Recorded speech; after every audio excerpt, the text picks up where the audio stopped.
Good afternoon. Welcome to Broadband Breakfast live online for Wednesday, December 29th, 2021. This is the very last Broadband Breakfast live online for this year, 2021. And I'm very happy to welcome our fellow journalists here today, joining us to talk about the best and worst stories of 2021 and what they're looking forward to in the new year in 2022. Obviously, 2021 has been a rough year. We all thought it'd be a great year after 2020, but it didn't exactly turn out that way. COVID has taken a lot longer to get through with all these variants. And anyway, it's very much a touch and go thing. We started this program, Broadband Breakfast Live Online, in March of 2020 because of the pandemic, a way to connect the broadband community, have regular conversations about the policy and technologies behind better broadband, better lives. That's our motto at Broadband Breakfast. We feel like we've really helped accelerate that conversation. We have started to do in-person meetings gradually, slowly, and we do hope to continue those every second Wednesday of the month. We're calling it Broadband Breakfast for Lunch. But I am really pleased to be joined by a great group of panelists. Let me go ahead and roll them out. And I hope I'll be able to talk a little less today than normally. The panelists joining us here are Sean Buckley, who is the editor-in-chief of Broadband Communities, which is, of course, a important, vital resource for broadband infrastructure and deployment, as well as being a conference that happens every, I guess I used to say every April, but they had it last year in September, and I think this coming year it's going to be in May. Is that correct, Sean? Yeah, that's right. Yeah. Right. Yeah. And Broadband Breakfast is a partner with Broadband Communities on the Broadband Communities Summit. Really happy Sean could join us. Following Sean, we'll hear from Marilyn Sterling.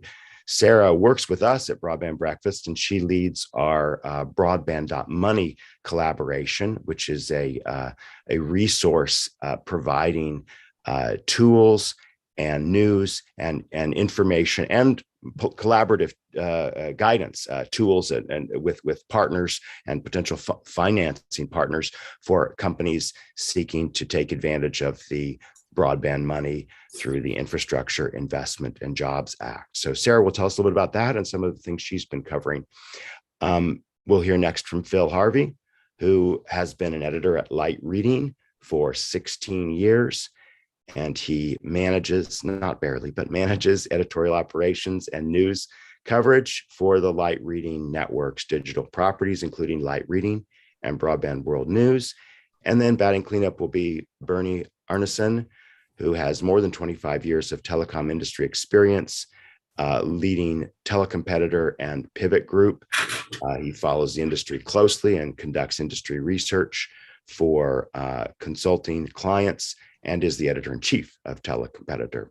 So with that, let me turn it over to you, Sean. Give us your take of some of the top issues and stories of 2021. Sure. Well, thanks for having me, Drew, and thanks. I feel honored to be in a great panel with some great colleagues who I've gotten to know over the past 20 plus years. There's so many different things. I mean, we could spend a lot of time.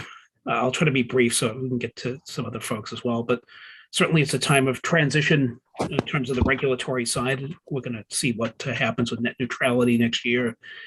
Once we get the full FCC in place. But on the broadband side, it's also transitioning all the transitions to fiber. You have the large telcos like AT&T and Lumen now, and Quantum Fiber and Frontier all making moves. They're replacing a lot of their legacy DSL customers with fiber to the home. You got the cable companies still kind of being the dominant players in terms of broadband ads, but the market is sort of maturing a little bit. And then you got I think in more, on the ground level, the broadband stimulus, the bills there, and how are the states going to distribute that, through these local broadband offices. How is the money going to be spent?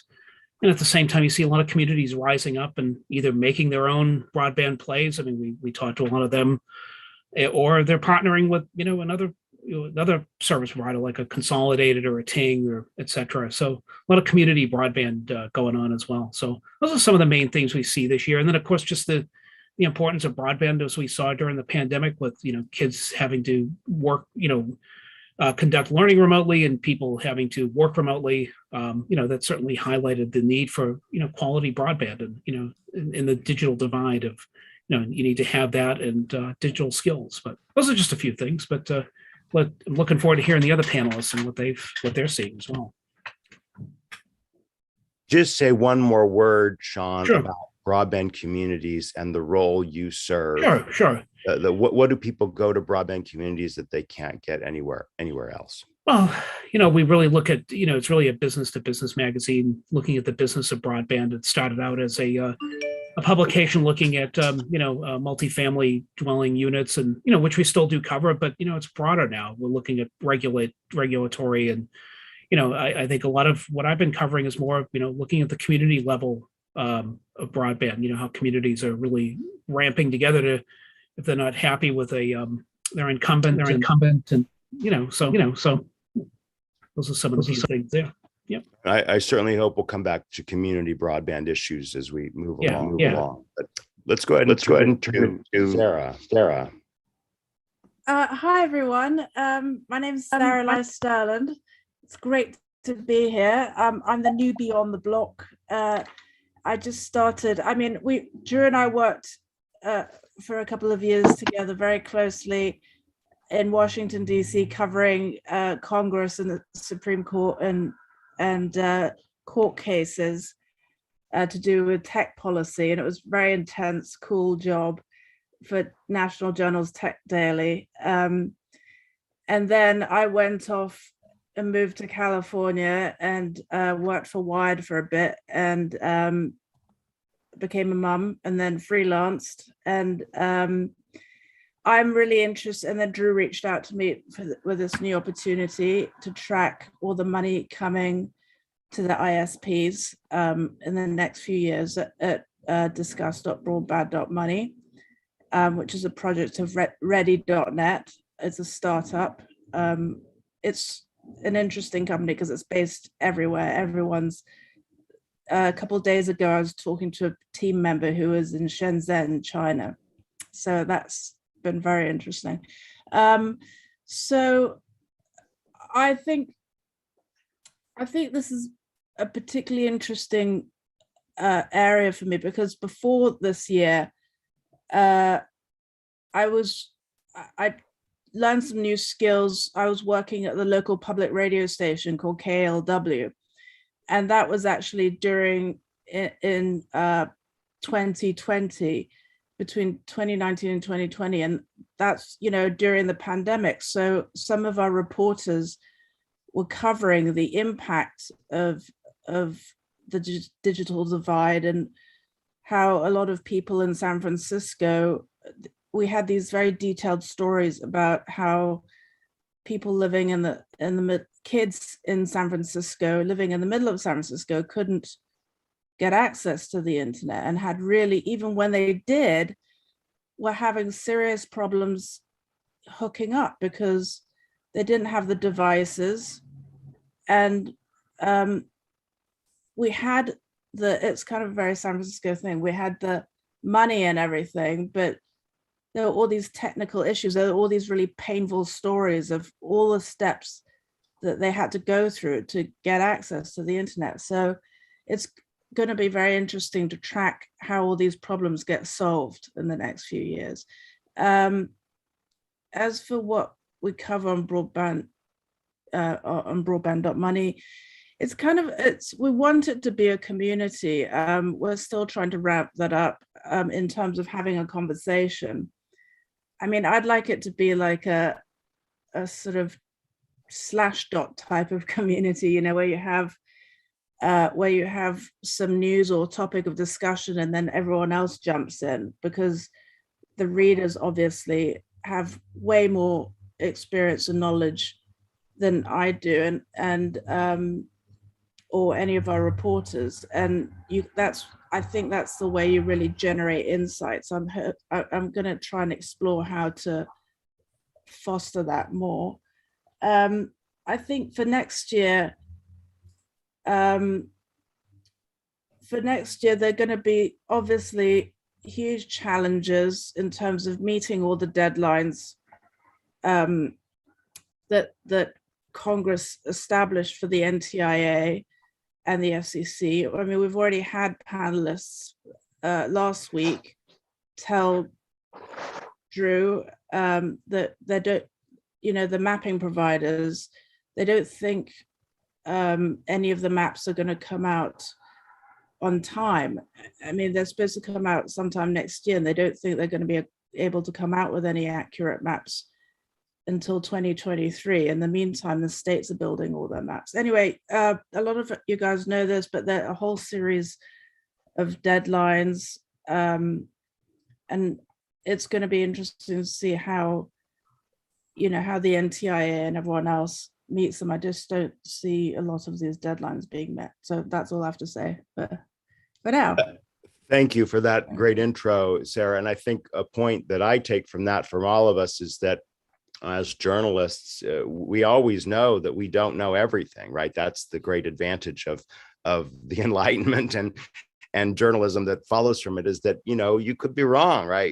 There's a limited bit of knowledge that every one of us has in our brain. And so opening up to other people, to other feedback, to other, comments, suggestions, ideas is always what's most important. And again, we're not pretending we're just all journalists here talking about what we have seen and in our experience and in our publication. So with that, let's turn it over now to Phil. Very grateful you could join us, Phil. A big fan of light reading. Tell us a little bit about your publication and your thoughts from 2021 and for the new year. Sure. Yeah. So 2021, anxious to move on, I guess, those are my thoughts there. Obviously things didn't turn out. There was quite a lot positive that happened during the year, but it was, I guess it was all sort of doomed by expectations, because we were thinking we would come roaring out of the pandemic and everything would be back to quote unquote normal. And it looks like that normal is going to be, a bit protracted. It's going to be something that sort of continues to evolve. So about light reading, it was founded in 2000, bought by Informa in 2016. I left in 2013 and then rejoined in 2018. It's an independent B2B digital media platform. We provide daily news, analysis, and insight for the communications and networking and services industry. We cover the main thrust of the site recently has been, around the transition to 5G. So we've been covering a lot of things around Open RAN, around broadband access, and the development of the telecom infrastructure and how things have changed, as the world has moved on to 5G and gigabit broadband connections. The weird kind of side effect of being at Light Reading and where we are now in the world, I really didn't see myself writing or covering anything political. But it turns out you can't really get away from that these days. So the geopolitics with Huawei and the U.S. and the trade war and that sort of thing has heavily, influenced our coverage over the last year for sure. Just in terms of reporting how the U.S. Government and its allies have pushed that vendor out and what the repercussions have been, around the world as other companies have they have to kind of make business decisions, and then they also have to make political decisions about, where they live and who might make things difficult for them. I just kind of am ambling around now. I don't know. Am I making any sense, or should I keep going? You sure are. Let me right. actually raise a point on what you've just said, Phil. I had the privilege of being invited to participate in, I think it was called Broadband World Forum in October 2020, so a year and 2 months ago. And I do believe that it was Informa that was involved in putting this on, Phil. I should have looked this up and followed up on this, but it was a session on sort of not 5G and wireless, but kind of the analogy of 5G for fiber, right? And what struck me about that very global forum and very global discussion and panel that I had the privilege of moderating was that the attitudes towards Huawei are completely different in Europe, right, and in the United States. And how would you say that? I mean, this was a year ago, 2020. So at that time, Huawei was like still holding a lot of cards, but have they really kind of collapsed, or have they just kind of gone in a different direction because of the pressure you've just identified from the United States? Well, their influence has been, scaled back quite a bit. A lot of the European countries who were quite fond of Huawei, as in terms of being a supplier that was aggressively, meeting their demands and pricing and cost and technical deadlines and that sort of thing. They've, in different parts of their networks, they've shied away from using them. We just ran a piece yesterday or the day before about Telefonica. In some parts of its network is now swapping out Huawei gear with Ericsson. So the political winds have started to blow in that direction. A lot of it has been U.S. influence, in the rest of the world, but other countries are other governments that it almost varies, as you go throughout Europe, what you'll find. But in general, you're finding that Huawei is a lot less influential in terms of being a competitive player. It's still going to hold, a dominant share in China and in parts of Africa and other countries. So it's still going to be a global force in 5G broadband, especially fiber to the home gear. So that's not going to change, but where it has, the largest installed base is going to sort of evolve over the next 5 years, I think. And Huawei itself, because of the trade, I forget what they're called. What's that thing called? The entity list. Yes. The banning suppliers from supplying chips and other capital equipment to Huawei. Those restrictions have forced Huawei to not only start developing its own chipsets, its own chips internally, and really relook at how it does its own fabrication and that sort of thing. But it's also forcing it to explore the enterprise market, smart cars and other things like that. So we've been reporting on those moves as well. So it's interesting because, Huawei's influence is waning on one part, of the technical landscape, but it's a very, very smart, very aggressive company. They're very well funded. They're going to pick up where they leave off, and I think in other industries as well. So I think they'll change quite a bit, but I don't think they're going away. Well, thank you for those insights. Let's go ahead and turn now to Bernie. Tell us a little bit about Telecompetitor and Pivot, and some of your thoughts on the past year in broadband, Bernie.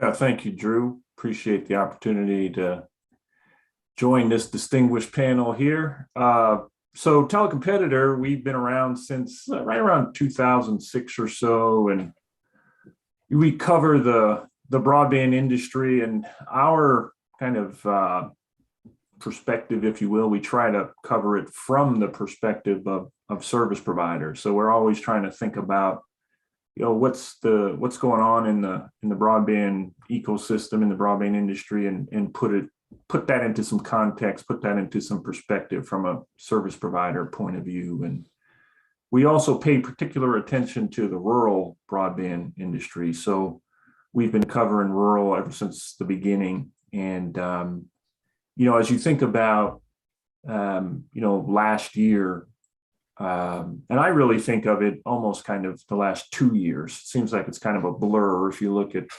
2020 and 2021, there,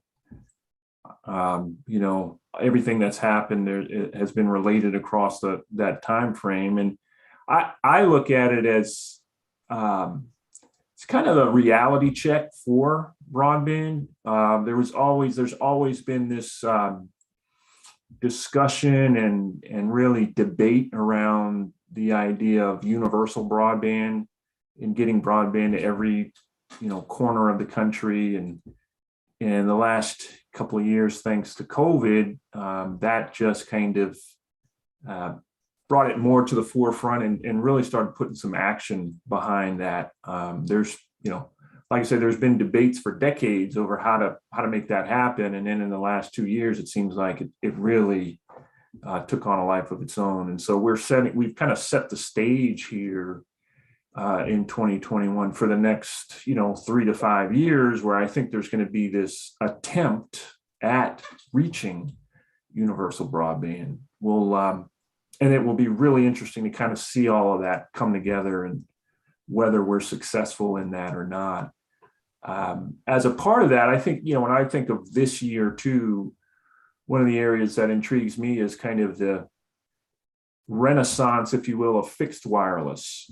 That's, obviously been around for a long time, but so much attention now and investment and awareness around fixed wireless as an opportunity to help achieve that universal broadband goal. Obviously, fiber to the home is huge, and it's just going to be interesting to see all of these supply chain challenges and how that plays out over the next few years with fiber. So yeah, that's kind of where I'm coming from. Bernie, I attended the Wispapalooza show 2 months ago in Las Vegas, and I kind of joked after attending that WISP is going to have to rename themselves FISPA, from wireless internet service providers, because almost all the discussions I heard there were about fiber, about wireless internet service providers building fiber, or at least some new portion of their network fiber. What's your take on that, Bernie, as well as the others, Sean and Phil and Sarah? Well, certainly there's this desire to push fiber deeper and deeper into the network. So I think a lot of WISP are embracing fiber as helping them get better capabilities for kind of the last mile, if you will, of that's wireless. But certainly, many of them are, contemplating now getting fiber all the way to the home. So you definitely, I think, are going to see this kind of hybrid approach. I don't see all of them, moving totally to fiber, but certainly having that hybrid approach and getting fiber deeper and deeper into their network, fiber-fed towers, fiber-fed,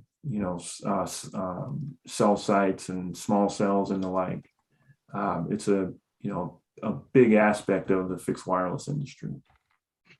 Yeah, I would agree. And I think I have also heard people talk about, like Bernie said, hybrid networks, or maybe one provider we had at our summer a few years ago talked about they would build out fixed wireless first to build a subscriber base, and then go back in and replace it with fiber, and then move the towers to another radios to another location and do the same thing all over again. But I think you're right. There's that hybrid approach. And then also, someone mentioned 5G and, the need for fiber. I mean, there's a lot of opportunities, not just to put fiber into a town for consumers, but, they could sell off backhaul to a large carrier that needs access to maybe a smaller town where maybe they want another rate.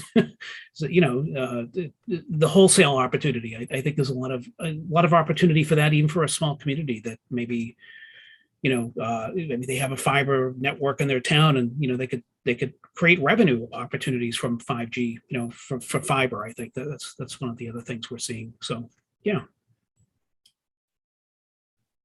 I think I come from this from a different perspective, because I just see, I'm on various listservs, and there just seems to be this religious warfare between fiber and wireless people. And then I meet people.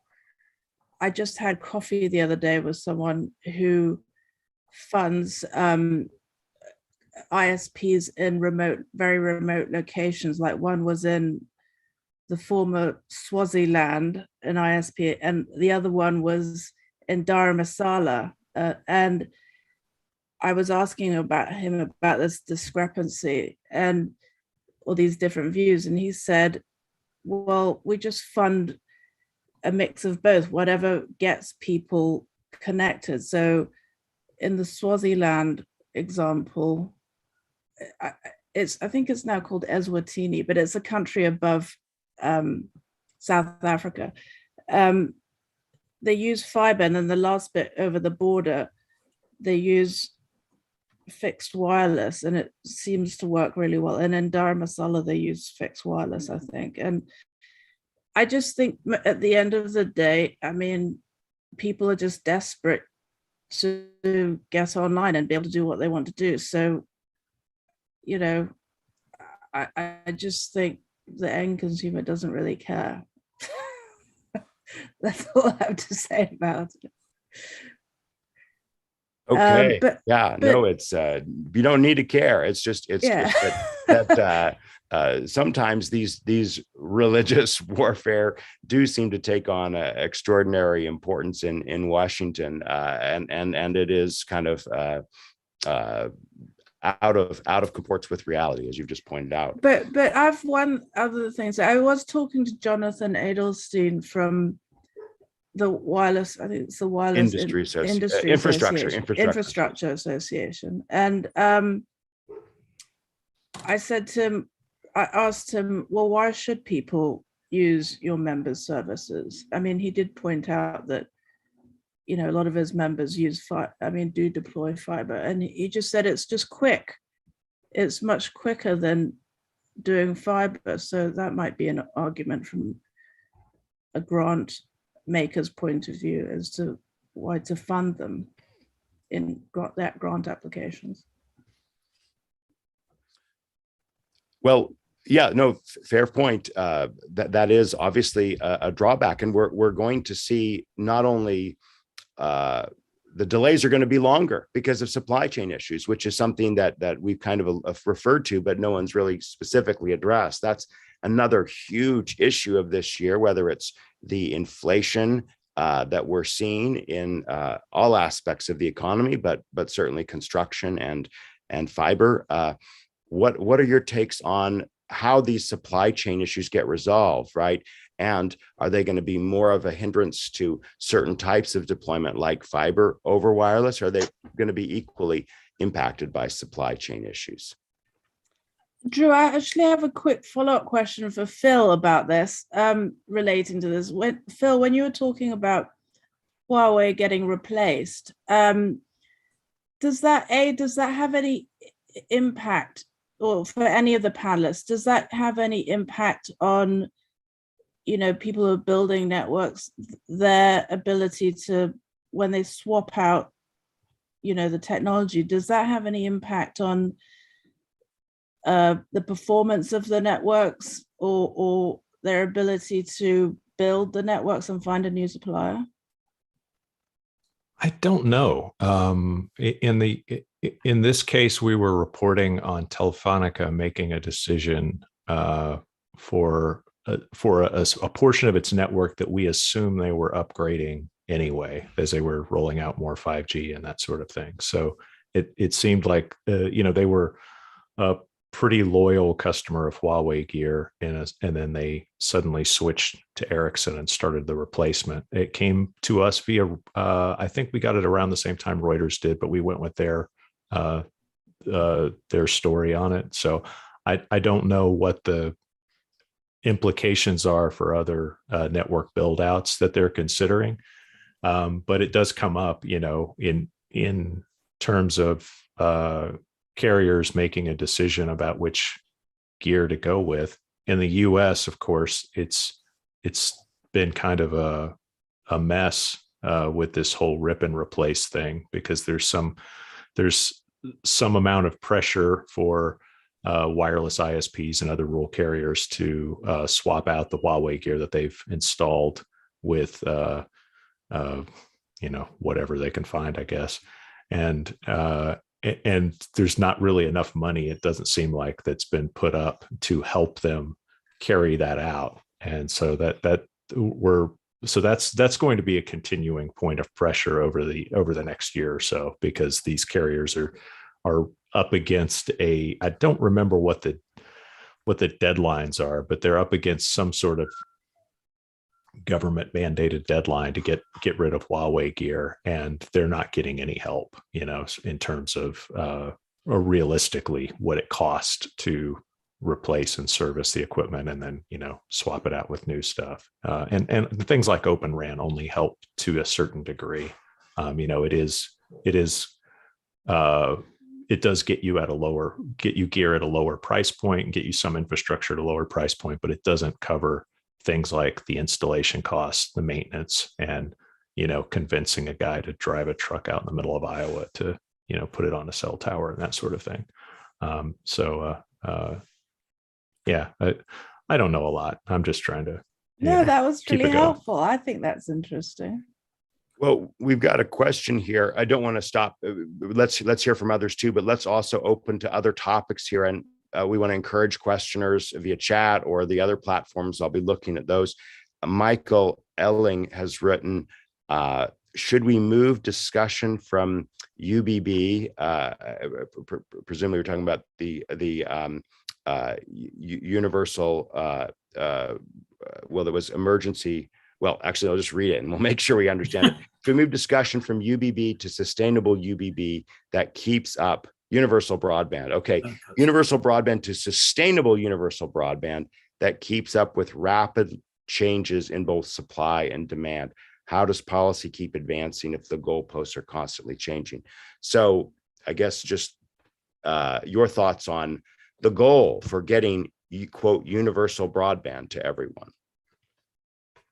Well, I'll chime in there because it's an interesting question, and one that, again, is part of the debate around universal broadband, because much of the funding, obviously considerable amount of funding, more than ever, right, for broadband. But the challenge is going to be, and I think to the questioner's point, is sustainable universal broadband, because most of the money that's being put out now is for the construction of these networks. It is not for the ongoing support of those networks over time, right? So there's CapEx to build it, but there's OpEx to kind of keep it going and keep it maintained and the like. And so that's where I think there is some discussion around, reforming universal service to try to address this. But there's going to be a reckoning at some point, I think, of we might be successful in building a lot of networks, but how do we then maintain those networks over time? Because of it's expensive to do, and it's not exactly addressed right now with all of the funding that's now being available. So that's one aspect of that question around sustainability of universal broadband. Yeah, I agree with Bernie. I think it's also, we're seeing some initiatives to get more workforce training, training people to, to run these networks. Like you just said, it's not just building them, but, who's going to operate them and make sure that there's customer service there to support if your Wi-Fi goes out, or, all those kinds of things, like Fiber Broadband Association creating these interesting workforce development programs with community colleges. Same thing for wireless too. I mean, we're going to need a bigger workforce, and that's kind of challenging when you get to a small rural family-owned carrier that's trying to either replace their Huawei equipment or just trying to build a network and operate it. Staffing is issues, getting people to get into the workforce to that can be skilled in, splicing fiber and climbing towers and operating networks. I think that's going to be an interesting point for rural markets and other markets going forward. Yeah. Sean, earlier you raised the point about municipal broadband, and I Sure. do want to come back to that. I think this is a good opportunity. So would you say, and I'd invite everyone to comment on this, would you say that the environment is more favorable towards community broadband than it was a year ago, or does it still have the same obstacles that existed a year ago? I think there's still the obstacles of state laws on the books that prohibit communities from building their own broadband networks. But we also see some interesting partnerships. I mean, north of me in New Hampshire, we've seen a lot of partnerships being consolidated in smaller towns like Westmoreland, New Hampshire, and in other parts of Western New Hampshire. But I think communities just want a good broadband service, and if they can't get it through the incumbent, maybe they're going to find another way. They'll build it themselves, or they'll partner with a sci-fi or one of those types of providers to kind of come build out. I think the momentum is there. It's just there's all these like state laws on the books, and some of those have been changed in Colorado, and I think there was one in one of the southern states that initially prohibited the electric co-ops from providing broadband, but some of those laws have been changed, but there's still a lot on the books. I think that's going to still be an obstacle for communities that want good broadband, and you're going to have the incumbents protesting and from time to time too. But nobody will get in the way of broadband quicker than an incumbent carrier. Which is weird, but on the political side, they're actively lobbying state legislatures to keep muni broadband laws either in place if they're already in place, or to enact new restrictions for zoning, licensing, where you put your ducts, where you put your fiber, all that stuff. They're pretty awful people. Well,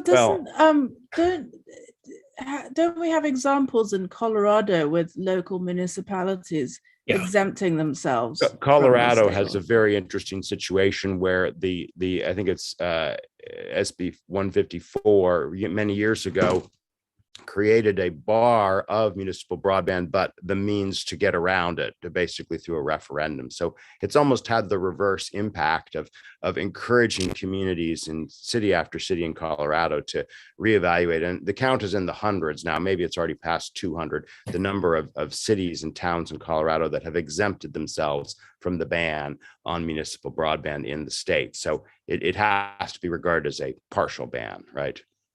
Yeah, there's one that I just talked to called Fort Collins, Colorado. I'm going to be talking to them this afternoon, and they operate their own, power company and sewer and water and light, and then they're building out a broadband network. So they're being pretty aggressive with it, but they run electricity, and they're finding ways to collaborate with the electricity side. It's pretty interesting what they're trying to do. So that's one in Colorado. I know that's being very aggressive with getting fiber up, but I think that's still early. Yeah. All right. Now, so Larry Sturs was quicker than I to react to Phil's comment there about the incumbent providers. I'm going to give Bernie a chance to weigh in on this too, because again, this is a controversial issue to be sure, but what are the pros and cons of seeing municipal broadband projects? And Bernie, what's your take on the battle between incumbents and municipalities in getting broadband in their communities? Well, I mean, I don't know that I want to pick a side here. I think that there is a place for all different types of models to achieve what we're trying to achieve in that quest for making sure everybody has access to broadband. And there is a place for municipal broadband for sure. I think where you're seeing, as Sean pointed out, where you're seeing the momentum move towards is more of these partnerships where incumbents or not necessarily incumbents, but just service providers in general, existing service providers, bringing their skills to the table and combining that with some of these municipal partners. I think that's something to pay attention to, because it looks like that has some real momentum and could add to this municipal broadband movement. But I think it's certainly not a silver bullet solution everywhere. It makes sense in some places, and in other places it probably doesn't make as much sense. But it's certainly worth exploring where it does make sense, for sure. There's two things I want to point out about what Bernie just said. The first is definitely it does depend on the location. Every state, every municipality is going to have a completely different set of circumstances that people are dealing with, and different geographies too. That's one thing that I think is going to really drive where the conversation goes. Is how far apart are the people they're trying to connect? How close are they to libraries and other institutions and things like that? The other thing is sort of something to look forward to seeing more of in 2022 would definitely be public-private partnerships, and carriers and other technology vendors and companies working with municipalities, but also working with nonprofits and other agencies as almost like a go-between to kind of help both sides come together on installing a network that both makes the carrier some money, but also serves the needs of, the population, and helps the community out as well. So I think there's definitely going to be a lot more of that. I think what I was, glibly reacting to, and by the way, I'm sorry, I have no inflection in my voice. So when I'm kidding, it sounds exactly the same as when I'm yelling. So I'm sorry if that didn't come across. But the incumbents blocking municipal networks directly simply to protect turf is what I think is kind of heavy-handed and a bit silly given their competitive position. But hopefully these things like public-private partnerships will help communities get connected and get better broadband, and still allow the incumbents to, claim victory and be suppliers to, some of the new smart city efforts and things like that. Because I think a lot of this stuff can really take off if we get everyone kind of pointed in the same direction, as opposed to it being like, someone using, as opposed to being a thing of this network competing against this network in a turf war, because there's definitely a need for all kinds of broadband for all kinds of reasons right now. And we are going to have overlapping networks. And I just don't think that's as big a problem as the political stuff that seems to be preventing it at the moment. And we had our session, our Broadband Breakfast Live Online 2 weeks ago on this very topic of public-private partnerships, with a good mix of people in communities and networks, and their take on it. I want to move us, maybe our last infrastructure topic, to the implementation of IIJA.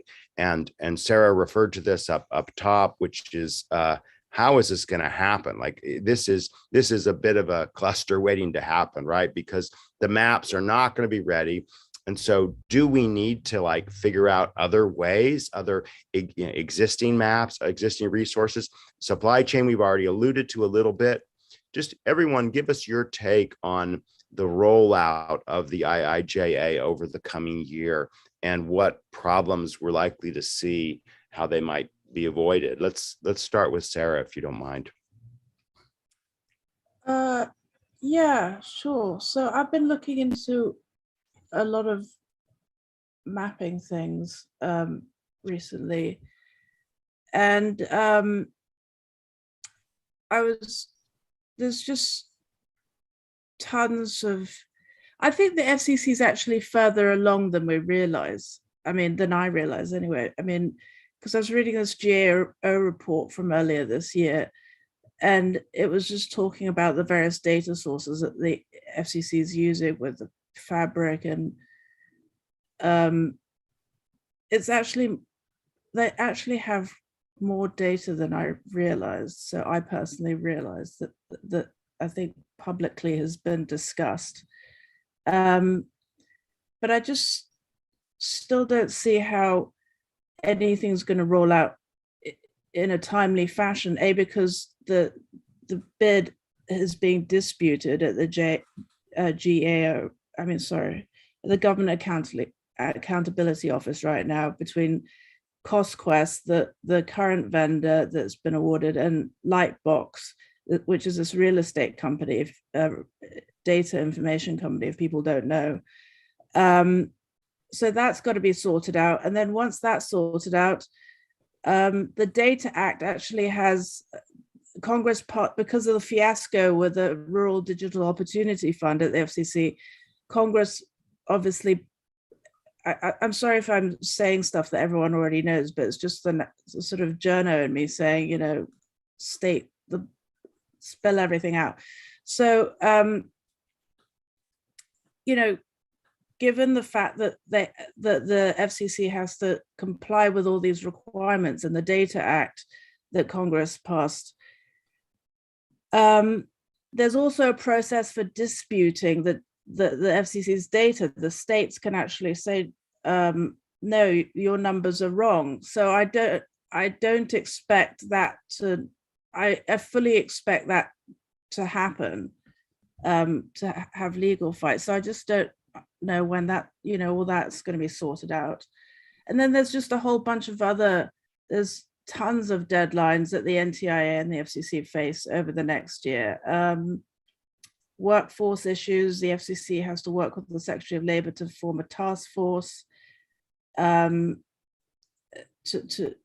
figure out how to train everyone to build out these networks. And then, later we might talk about this, about net neutrality. The FCC has to issue rules on broadband labels by November next year. And then by May 15th, 2023, FCC must create broadband deployment locations map. So that's more mapping. I mean, there's just tons of deadlines. There's a lot of deadlines. There's a lot of deadlines to be met, right? So I just don't know how that's all going to be met. I'm actually very concerned about this because I think we're creating expectations that aren't going to be met. And I worry about, well, what's going to happen then, right? Because there's going to be all this pressure to get things going and get things done. And you're just throwing money at all this. And we're talking about significant amounts of money. And I just worry that it's those expectations are going to create an environment where a lot of bad things are going to happen in terms of wasting money. We talk about the Infrastructure Act. Obviously, that's a big dollar figure, but I mean, we keep in mind there's already tons of money flowing. There's the CARES Act, there's the Recovery Act, there's Reconnect, there's RDOF. I mean, there's already billions of dollars flowing into this industry, and there's we briefly talked about the supply chain issue, but that's a huge issue. Just take that issue alone and the problems that creates, not to mention everything Sarah just talked about. And Congress setting up these expectations to get the money out the door, it just creates, I fear, kind of a perfect storm of real problems. And I don't know that we've, as an industry, really have this figured out. So I get a little concerned about it. Well, Bernie, let me just to try and put a little bit of positivity into this. Earlier on, you said that there's a renaissance in fixed wireless, in wireless building. Can you tell us a bit more about that? I mean, what do you mean when you say that? I don't want to get off topic, but could that help? I mean, potentially, but obviously the focus is fiber to the home, and that's where a lot of this funding is going to attempt to build. The renaissance in fixed wireless, I was actually referring more to what the larger carriers are doing. The Verizons, the T-Mobiles of the world kind of embracing fixed wireless as a way to extend their network and compete with the cable industry. And obviously anytime big guys like that start investing in that type of capability, it trickles down, and more folks are going to start getting involved. So when I talked about the fixed wireless renaissance, it's more so in that angle than the angle of it helping to solve kind of universal broadband. It certainly is going to play a role there, but I was just pointing out in 2021 how so many more companies are now embracing fixed wireless as a broadband solution. Okay. Sean and Phil, what are some of your thoughts about the rollout of the Infrastructure Investment and Jobs Act, IIJA, that we've been talking a lot in this conversation about? Yeah, I'll just take up the mapping thoughts here. I mean, I think a lot of it's the discrepancies will probably be just in the state and local level. You can go to a town and they could say, well, some map shows, okay, there's broadband everywhere. But as I've found out in talking to communities, oftentimes it's not the case.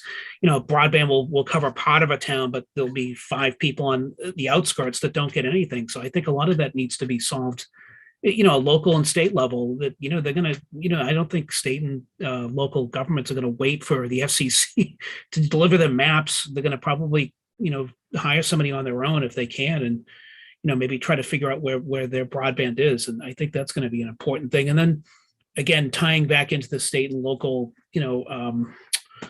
broadband offices, and then maybe those are the people that need to kind of, provide that feedback to the FCC. Because I think, you can't just wait for them for 2 years and what's going to happen if a map says, oh, this town is covered, but they could always, it's possible that they may not be totally covered. So I think there's going to be a lot of those discrepancies, and I think we need to figure those things out so we know where to get people properly served. And I think that's going to be a big issue.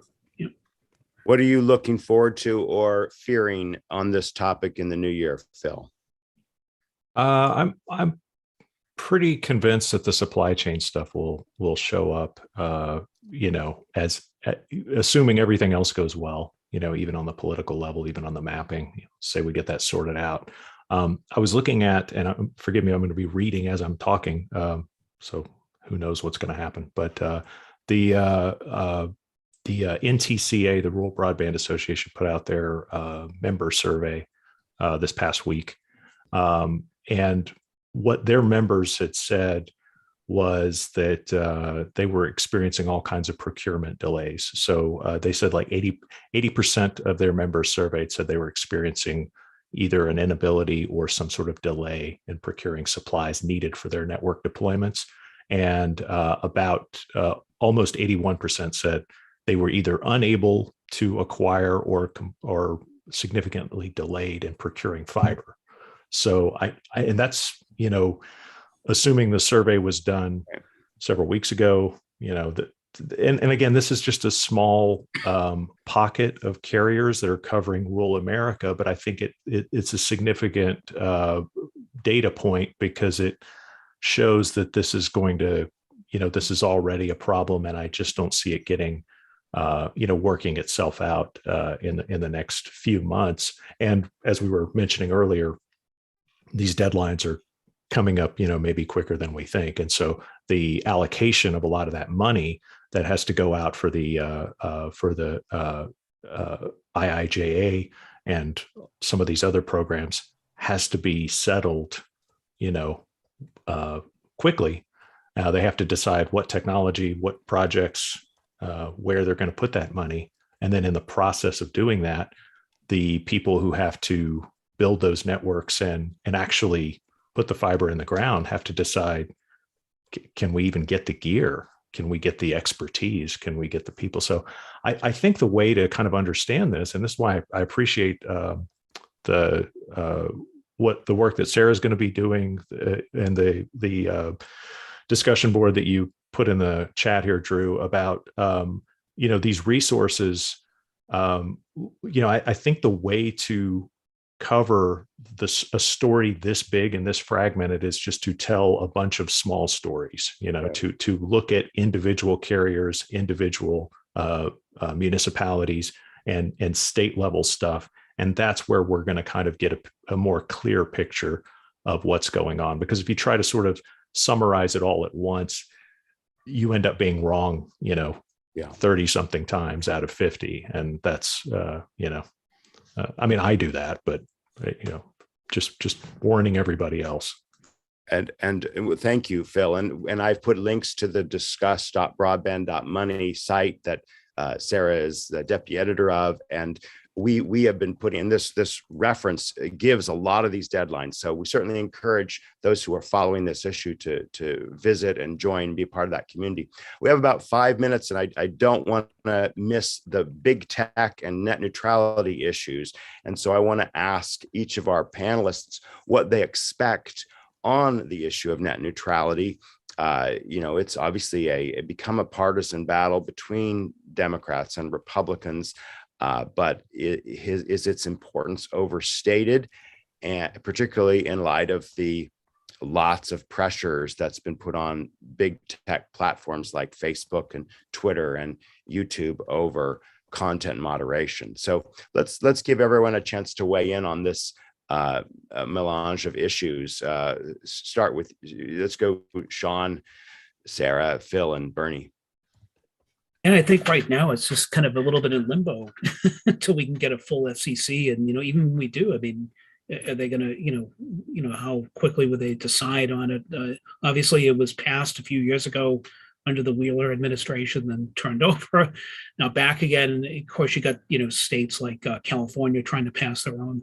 I think they passed their own net neutrality laws, but certainly very, very important to kind of keep the freedom of for everybody to be able to access the content they want when they want it. And, but it's just such a highly, I guess the next thing is, for me, I think it's just a little unclear without the full FCC yet. But I think that's what I'd like to see is, how's that going to play out, once we get the full board and, because right now it's a little unclear to me, but yeah. Drew, sorry, can you repeat the full question again? I'm What just do you responding to a question. Is net neutrality, is the importance of that issue overstated? Are we talking about it too much? I think it depends on whether you're Netflix or whether you're someone else, because one of the things I was looking up was, broadband speeds and, what apps take up, what traffic and I was trying to think about it in terms of trying to explain it to the average person. And again, I just don't think the average person really cares as long as they can get Netflix or because it's most of the traffic online or they can just Zoom and communicate with people. And I think the people, again, I just think it just matters to people in DC and telecom lobbyists. Phil, Bernie, what do you think on those issues? I'll keep it short. I got nothing. I think it's to elaborate. I think it's mostly going to be a political issue, and it could have political implications if at the federal level they tied certain behaviors to the awarding of funding and stuff like that, carrot and stick kind of a thing. Otherwise, to really get it sorted out, it'll probably end up having to go to the states issue, because I don't see anything sticking at the federal level.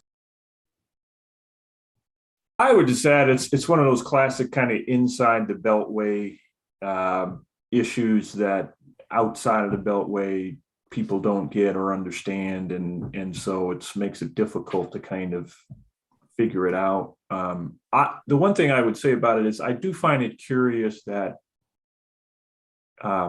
with the Democrats in power, why it's taking so long to get the fifth commissioner appointed. It seems to me if that were a priority, if net neutrality were a priority, they would have moved faster in getting the full contingent of the FCC commission in place with a Democrat majority, and they could actually kind of do something with this. But just seems like the administration dragged their feet a long time, and we still don't have the fifth commissioner. And who knows how long that's going to take. And it just doesn't seem like it was that much of a priority, really.